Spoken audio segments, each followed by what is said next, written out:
Hi everybody, Sarah, Pearls of Wisdom and Food. Well, so somebody mentioned Rebecca in a comment under one of my videos that it was the mental hunger.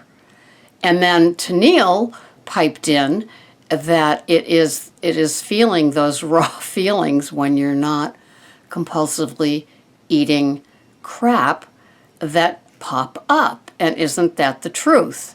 You know, that's why I call that stress eating. When I know it's going to be a stressful day, I will make a great big salad because I need the crunch, and I know that I'm just, eating and crunching to just counteract what is going on that's stressful. And so that aside, that mental hunger.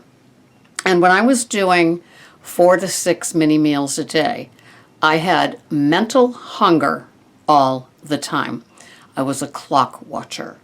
And I would eat at 6 and 9 and 11 and 1 and 3 and 5 and then dinner. I had it going every single day that way. And so that mental hunger was triggered by having mini meals instead of doing what I'm doing now, which is the intermittent fasting. I have my bulletproof coffee when I wake up, so that's usually 2 to 3ish, and then I don't eat food until 11 to 12, and so from 11 to at the very latest 6, I am doing my feedings, whatever it is that I'm eating, and so this seems to fit me quite well.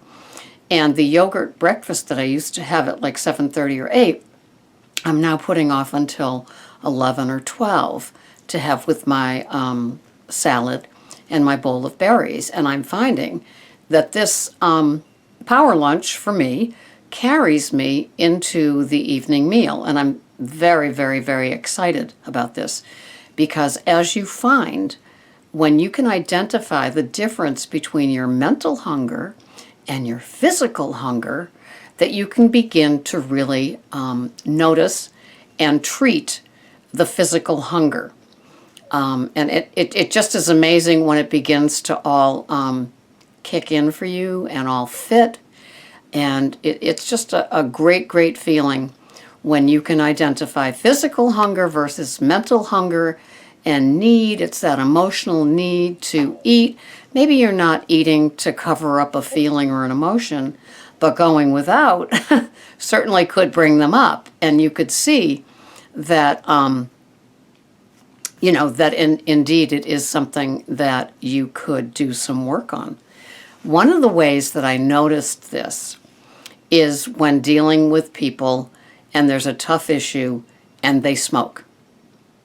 So they will lean back, pause, get out a cigarette, light it, lean back again, and then in that time frame, they've assimilated what it was that either you told them or what their response might be, and they've got that break. And that exhale for them is this, almost emotional and mental relief. And so it's a pause that's like, not that the smoking is accepted, but the pause is accepted, right? So if you're hit with something and the first thing you want to do is bury your head in a trough of Cheetos or a pizza or cookies or frosting without the cake or frosting with the cake or ice cream or whatever it is, you can't really do that. You can't take the pause and say, excuse me while I go bury my head in food. So sometimes we sit through the ordeal of what it is, and then we bury our heads. So if you're really becoming aware of your physical hunger and trying to lose the mental hunger part, really trying to tackle that, it's not easy. It's not. First of all, you've got the withdrawal. You've got the withdrawal from the habit. This is part of that 5-part series I did a few weeks ago. You're withdrawing from the habit of always having that snack, that next meal. The clock says it's okay. You're withdrawing from that whole deal and letting it go and coming to recognize that the snack isn't because of a hunger. The snack is because this is how you do your program. You go from breakfast to snack to lunch to snack to dinner, and then sometimes something after that. And that turns it into a six bite day, as it were. And if you want to give up that beholden to the meals, beholden to it, even if it's the Smart Points and it's all kosher as far as like how many points you're allowed and how many points you're using, you've still got that crutch going. And maybe you're not ready to address the crutch, which would be the 6 small meals or the snacks or whatever, and be willing to take that leap of faith to have a more substantial breakfast, or not eat breakfast, have a more substantial lunch, no snack in the mid-afternoon because you had a substantial lunch with enough protein, fiber, and fat to carry you, and the carbs, sometimes in the, in a fruit, if you have a fruit once or twice a day, and things like that to get to your dinner. And for me, in recognizing it, I was still allowing myself that 3 p.m. Half an ounce of nuts, like cashews or walnuts, or a tablespoon of like peanut butter, cashew butter, almond butter, to carry me through. And then, I guess my food plan has evolved to bulletproof coffee till 11 or 12, and then a substantial lunch, which includes fats, which includes crunch, which includes sweet, more than what you call it, like the carb or the fiber or the protein. I know what it is that I need. That is my recipe. You may have your own recipe. You may still be having grains in your food plan, and that's okay for you for now, or okay for you forever. And then at dinner time, I want to make sure that I have 2 or 3 veggies with my protein, and having it all work and having myself be satisfied. So that mental hunger, it's a bear. Trust it. It is a bear. And the reason it's a bear, do you think tackling a bear would be easy? No. And that's why I call the mental hunger a bear, because it is tackling it. There's so many layers, so many emotional layers that have nothing to do with physical hunger. And as you look back and maybe take the time to reflect, maybe during a walk, maybe right after this, I don't know, writing about it helps too.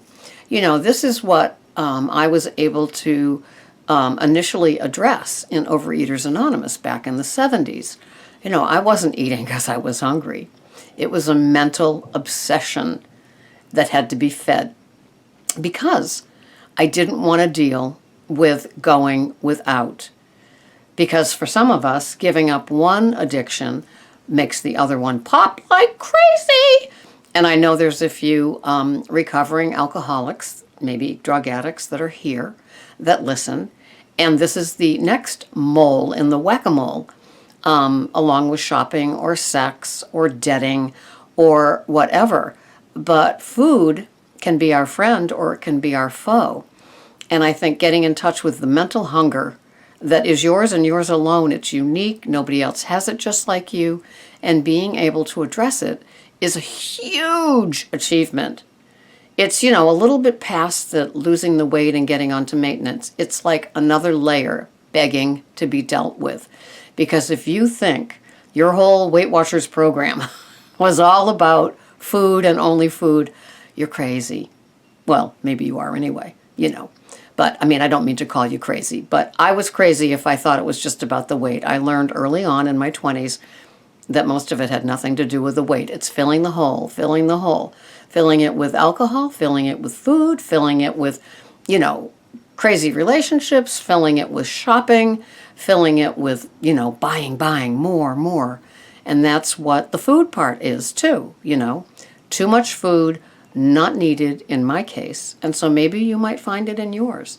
But the mental hunger is a bear. It just is. And so we deal with it one bite at a time, and we know that we will be safe, we will be fed, it will be replaced. The black hole won't be saying, more. And so you got to trust that it's a lot of miles out of the forest. You know, if you spent 30, 40 years going into the forest with use and abuse of food to cover all needs besides hunger, don't think that it's not going to take a long time to come back out and have an understanding of how you tick. So, that's it on mental hunger. I got to go watch My Diet is Better Than Yours before I go to the doctor. Have a wonderful day. This has been Sarah, Pearls of Wisdom and Food. Thank you for watching.